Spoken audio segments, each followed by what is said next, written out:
आएगा तो जो राज्य का दूषण नियंत्रण बोर्ड है, आप उसके समक्ष या जो हमारा जिला मुख्यालय है आप उसके बारे में, क्योंकि आपने देखा होगा ना हमारे नाम में लिखा है कि डिजास्टर रेस्पॉन्स फोर्स।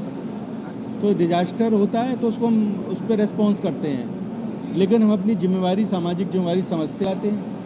सर, बाढ़ को लेकर क्या तैयारी है? बाढ़ को लेकर हमारी पूरी तरह तैयारी है। हमने विशेष अभियान चलाकर अपने जो रेस्क्यूअर्स हैं उनकी हमने तैराकी की प्रतियोगिताएं कराई, तैराकी की उनको स्पेशल ट्रेनिंग दी, और जो नाव के हमारे पास जितनी बोटें हैं उनको हमने सारे इक्विपमेंट्स को चेक करके तैयारी हालत में यहाँ तैयार रखा हुआ है। और हम जो IMD है यानी मौसम विभाग है, और इसके अलावा जो और अन्य विभाग हैं जैसे सिंचाई विभाग है और आसपास के जो राज्य हैं उनके कंट्रोल रूम, और यहाँ तक कि नेपाल, उनके भी कंट्रोल रूम से हमारा संपर्क है और हम उस पर नज़र बनाए रखते हैं। क्योंकि वाराणसी में जो बाढ़ आती है वो यहाँ की जो वर्षा है या यहाँ की जो प्रमुख नदियाँ हैं गंगा यमुना, उनके पानी के अलावा नेपाल से जो पानी आता है और जो मध्य प्रदेश से पानी आता है उस पर भी काफ़ी निर्भर रखता है। सर, कुल कितनी टीमें हैं और टीमों में कितने जवान हैं? जैसा कि मैंने आपको प्रारंभ में बताया था, हमारे पास 18 टीमें हैं और एक टीम में हमारे 47 जवान होते हैं, और एक टीम हमारा किसी भी आपदा पर रेस्पॉन्स करने के लिए पूर्णतः सक्षम है, किसी भी तरीके की आपदा हो जी। संबंधित हमारे विभाग की जो तैयारियां हैं उन तैयारियों को आपके माध्यम से लोगों तक पहुंचाएं, जिससे कि आपदा के समय लोगों के मन में कोई भ्रम की और भय की स्थिति ना रहे।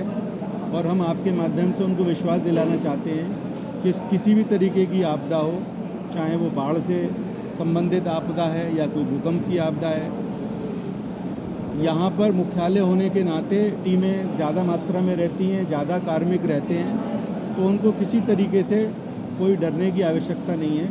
हम हर समय 24/7 अपनी सेवाएं देने के लिए मुस्तैद हैं। आज की प्रेस कॉन्फ्रेंस का यही उद्देश्य था। और जो हम साल भर जन जागरण करते रहते हैं, आपदाओं के बारे में जानकारी देते हैं, हम चाहते हैं कि लोग जागरूक हों, क्योंकि लोग जागरूक होने के दो पक्ष हैं। हमारा मानना है कि community is the first responder, यानी जो समाज के लोग हैं सबसे पहले वो ही किसी आपदा में कार्रवाई करते हैं। तो अगर उनको थोड़ी सी सामान्य जानकारी हो जाएगी तो वो कम से कम काफ़ी जानों को बचा सकेंगे, और हम जब जाएंगे वहाँ तो हमको सूचित कर पाएंगे, जिससे कि हम कम से कम समय में अपनी कार्रवाई को अंजाम दे सकेंगे।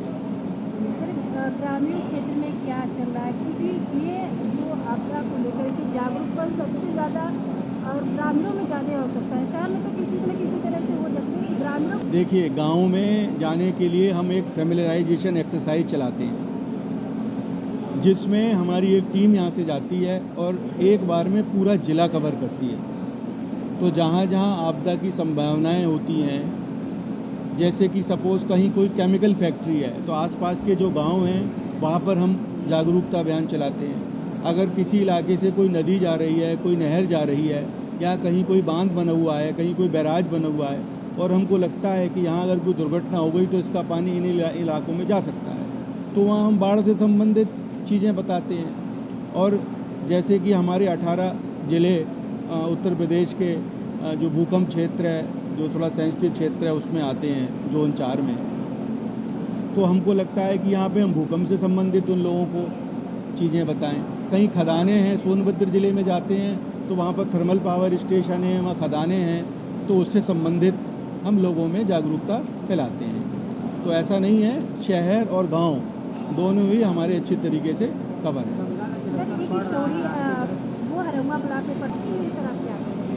ये एक्चुअली आप सब लोग जैसा यहाँ जानते हैं, जो मेरे वाराणसी के मीडिया के मित्र हैं, अक्सर हमसे मिलते रहते हैं। हमारे साथ कई प्रोग्राम भी आप सब लोगों ने कवर किए हैं। सिर्फ भूकंप और बाढ़ के लिए ऐसा नहीं है, यहाँ पर हमारी जो 18 टीमें हैं वो अलग अलग तरीके की आपदाओं की, कहीं किसी तरीके का गैस का रिसाव होगा या किसी तरीके की कोई न्यूक्लियर आपदा आती है, तो उसके लिए भी हम उसमें पूर्णतया ट्रेंड है। इसके अलावा रोड में एक घटना हुई थी जिसमें कुछ लोग उड़न खटोला और जिसको रोपवे बोलते हैं उसमें फंस गए थे।